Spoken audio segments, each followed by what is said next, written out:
Now when it comes to the Kaaba, the main point that we try to communicate is the following.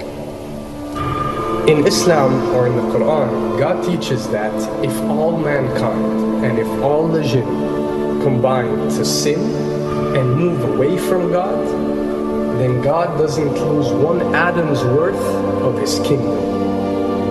And if mankind and jinn combined to dedicate every second of their life to prayer and to worship of the one God, then God's kingdom doesn't gain one atom's worth as well. What does this philosophy teach you? It teaches you that God is not in need of you, or your practices, or your worships, or your prayers. You are in need of these practices and these worships. You are in need of God and not the other way around. If you can understand that philosophy, then you can appreciate prayers and what they are meant to do, which is basically enlighten you. So when dealing, for example, with the Kaaba, Muslims are required to go and perform Hajj one time in their life, and it's one of the 5 pillars of Islam. Growing up, most Muslims accept this, and most of them do it without questioning, and this is the essence of belief, and this is great. But at the same time, this doesn't mean that if you question or research, you're going to come back with negative or bad answers. The opposite is actually true. So when we started researching into the esoteric agendas and we started researching the elite, we found out how much certain type of practices and rituals can affect your lives. So when we went and placed this on Islam, we developed an even deeper respect for this religion and a far deeper respect for God and the creator of us. So when you go to the Kaaba and you circle around it 7 times, the essence of this worship is not that you are worshipping a stone, or that you are worshipping a house, or that you are worshipping a Kaaba. The Kaaba is merely the focal point or the centerpiece that all Muslims have to unite and focus their energy and prayers towards in a practice that is actually worshipping God.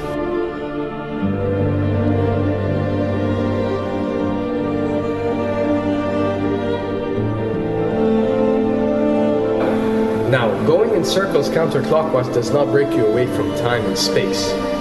But the fact that the energy of the Kaaba is the strongest energy on earth and it flows counterclockwise, by you flowing in correlation with this energy, you are uplifting yourself. You are reaching spiritual levels that you rarely do experience anywhere else on earth. And the fact that you got to do it 7 times, and we are taught that there are 7 skies or 7 samawat or 7 spiritual planes, then one can discover that each circle breaks you through a spiritual plane spiritually, so you can reach the ultimate state of wisdom and spirituality. Does this mean that only Muslims can reach this level? Does this mean that if you're not Muslim you give up or you reject this information? Not at all. In essence, any one of you, regardless of what your faith is, if you are dedicating your worship and your journey to the one and only Creator and not anything created, then you are on a righteous path.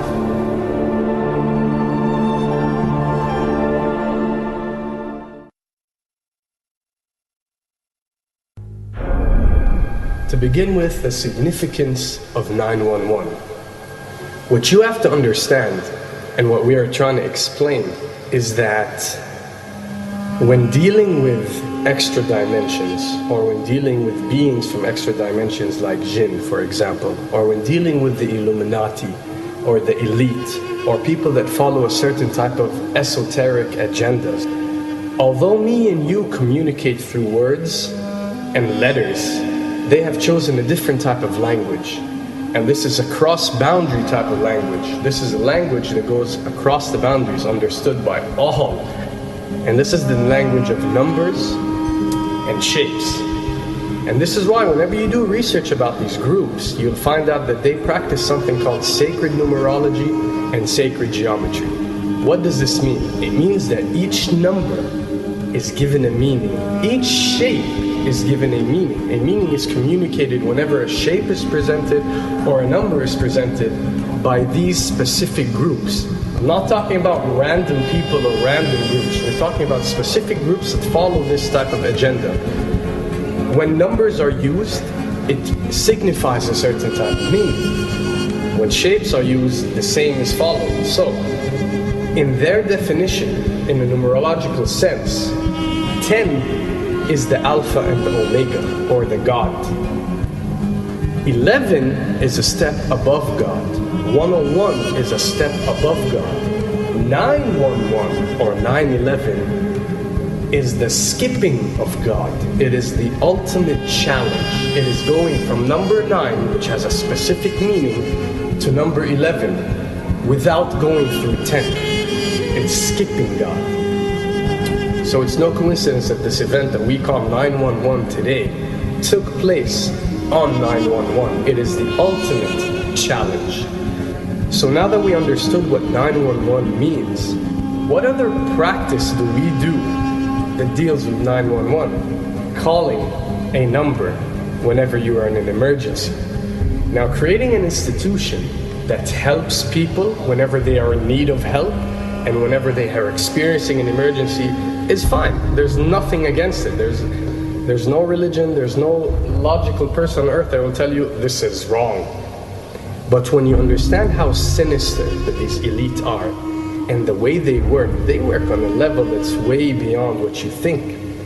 So the fact that when you're experiencing an emergency or when you are in need of help, you have to pick up a phone and dial 911, which is the ultimate numerological definition of skipping God, then you'll understand how these people work.